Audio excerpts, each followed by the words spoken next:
Peace. This is Element Map, and we're diving into part 1 for some historical reference because we're going to really look at biodynamic time.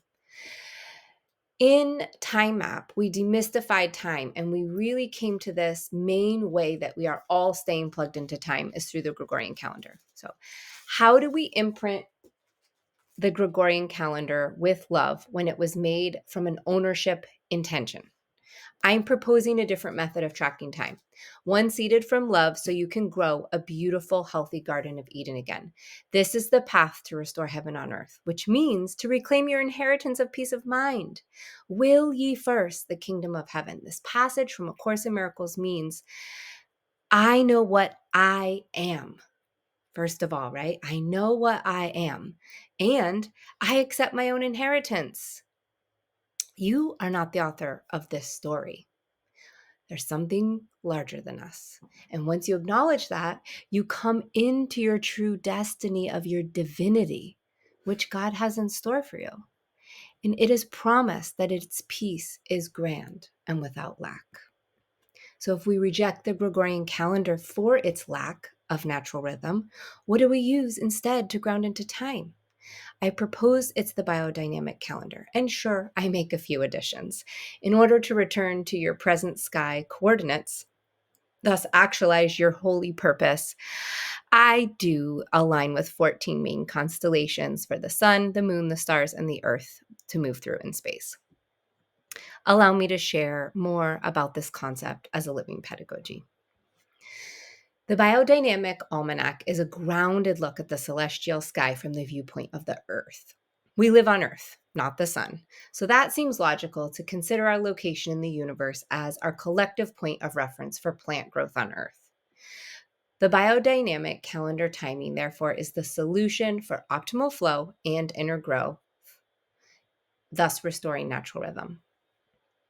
The Biodynamic Almanac is a different perspective on farming than the Farmer's Almanac, which is based on past weather patterns with solar influence. This is from the Farmer's Almanac website. How do we make our long-range predictions?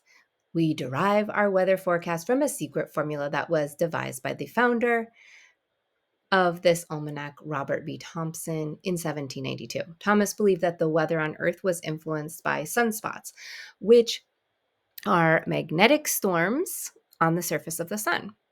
So they won't share their proprietary formula with you, but the biodynamic science will.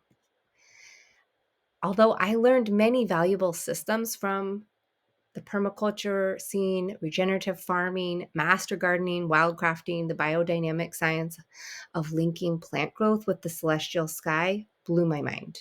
Farming with this astronomical perspective literally changed my view on time and how I managed it. And it's very different from what most people have been taught about farming. So it's not the trending Western astrology system either. In fact, it's more similar to astronomy. It's a present day pedagogy that taught me how to harness cosmic energy and then share this knowledge with you. The origin of the biodynamic principles and farming really comes from our recent history. In 1861 to 1925, we were graced with a man named Rudolf Steiner, and he pointed out the cosmic connection of the moon and farming on the earth. His deep studies, papers, and seminars are so countless, the whole of his research is called anthroposophy. Now, biodynamic farming includes more than the almanac timings, but for the purpose of demystifying time, I will stick to this principle. In lieu of going down the rabbit hole right now, I'm going to move to one of my great influences, Maria Thun. So she's really who came into the original writing of the current biodynamic calendar. Her curiosity stemmed from a wisdom that there was more to a healthy plant than sunshine, wind, water, and soil, right? She moved beyond the weather. She watched her father look up at the stars at night when he contemplated his farm time. He influenced her mind to shift away from these weather predictions, which were only semi-accurate, and pay attention to the moon as it moved through 4 elements in the main constellations. The breakthrough led her to connect with other like-minded ones in anthroposophy. And in the 1940s, she met her husband and soon-to-be colleague who were attempting Steiner's philosophy of biodynamic farming in the field. Thune further developed insights through scientific experiments, which led her to find that if she aligned certain plants with correlating moon phases, the energy of the plant was harnessed and then grew more successfully. For example, onions seeded, planted, transplanted, tended, and harvested when the moon was in an earth sign yielded a better crop and even lasted longer in storage because the energy of the plant was concentrated in the root when it was farmed. She devoted her life to the building of a calendar to easily track this direct correlation between the moon phases and the earth plantings. Her family has continued the legacy. I highly encourage you to pick up the most recent copy of the Biodynamic Almanac for more detailed information on the fullness of the calendar and the supplements added to the soil. It's beyond timing, but a holistic way of farming. And its essence is about elemental integration with the cosmos. So now we're going to take a brief look at the astrological viewpoints just to kind of set the stage, okay? Some people know about the Vedic and Jyotish astrology because it was established very early on, 5,000 to 10,000 BC. And so by now, we know it as an Indian culture and the way that they use astrology. And they've got an extremely old system connected to their culture, their religion. It extends into yoga, the chakras, right? It's very vast. The Chinese and the Tibetans also had an astrology, an ancient way of reading charts and guiding people's way of life. I had the unique opportunity to spend time with Tibetan astrologers called Umpos in the Ladakh region of the Tibetan Plateau. And its intricacies are beyond the scope and intention of this book, but I do want to acknowledge that there's many scientific and cultural ways of reading and interpreting the stars. It's very common to know the year of the ... right, in Chinese astrology. So for the point of this section, I also want to shine the light on the origin of Western astrology because that's what people are most familiar with and what can get confusing here. It came out of the Hellenistic age in 332 BC. These calculations began with the sun being the center of the solar system, and a 12-month cycle matched the calendar. The tropical zodiac was devised in 331 BC, but it was 2 centuries later when Hipparchus in 139 BC fixed 0 degrees Aries at the equinox. And this was really important because it took another 2.5 centuries for Ptolemy in 140 CE to enforce this Aries 0 degree at equinox in his treaty, Almagest. Okay, Western astrology was put into practice about 2,000 years ago.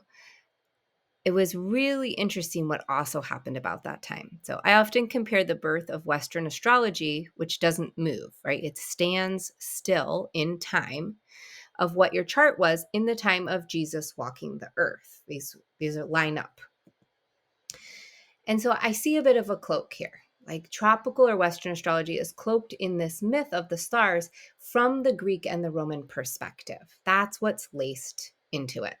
And they were largely influenced by the African teachers of that day. And a big part of this direct guidance for farming was to know when to plant, right? Egyptians knew the moon affected the Nile flooding, and they studied the stars intricately. The stories around planets, constellations, the suns, the moons, they're really deep.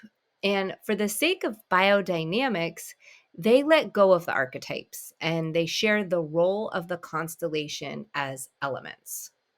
We'll get more into what I mean by this. And I understand that many people have shunned the astrological viewpoint because they felt like it was tainted by magic and illusion. And once you place us in this astronomical view of today with our present sky, these illusions can really evaporate back to ether. We know that historically navigators looked up at the sky to chart their course across the ocean, the desert, or even a small tract of land like Maria Thune's father. The sky was their navigation system, and it still is our navigation system, but you cannot navigate on your map using coordinates from 2,000 years ago. Your tropical astrology chart doesn't share the current position of the stars when you were born, nor now. Rather, it's a karmic story about what you would have been like 2,000 years ago. So if you want to know where you're going today, If you want to farm today, if you want to live today, if you want to get somewhere today, you need to use today's sky, which has slowly changed over the course of 2000 or more years, right? So, as much as it's helpful to know your chart and what it looked like 2000 years ago for ancestral and karmic patterns, I longed to evolve into the present day, and it's found in the present sky. So, remember, it's in the present where you reframe your breath and you pivot into vertical alignment. So I implore that we shift onto the earth for this integration. We dissolve that Hellenistic viewpoint, although it may be scientifically accurate, where it places the sun as part of the Milky Way galaxy and not the center of the solar system. And it's just for a reorientation. So we get the entirety of the Milky Way galaxy. And this expands our potential to access the ancient milk of knowledge sprayed across the sky. In China, the Milky Way galaxy is known as the Silver River. In the Kalahari Desert, it's called the backbone of night. And when you center your perspective on Earth, you can ground into your place in the universe. You don't need to speed up, catch up, or keep up, right? You get to really release this hypersolar focus of go, go, go, which is hydrogen and helium based. Slowing down becomes an option. Imagine someone who sucked in the helium from a balloon and is talking super, super fast. That's how modern life feels to me sometimes. And as you can tell by now, I'm a proponent of natural rhythm. I invite you to slow down, breathe oxygen, and settle into the earth with this cosmological perspective in biodynamics. It locates how the moon's daily placement in the sky affects the plants today. As humans are 70% water, we can experience how the moon affects our bodies, minds, and spirits. The moon, though a satellite, not a planet, which is made of oxygen as well as other elements, makes me think about how much we depend on oxygen. And listening to the moon's placement in the sky can guide your daily rhythms to your yin energy and your plant growth. This is what the plants need in this symbiotic relationship with us between oxygen and carbon dioxide. So this is just the first part. I want you to tune into the next session, part 2 of Biodynamic Time, where I'm going to explain these two wheels, the Western tropical astrology and then the sidereal astronomical wheel. Let's dive in. There's an element map to integrate in my app, Be Biodynamic. It's the digital calendar for all times. I'll see you in a moment. Peace.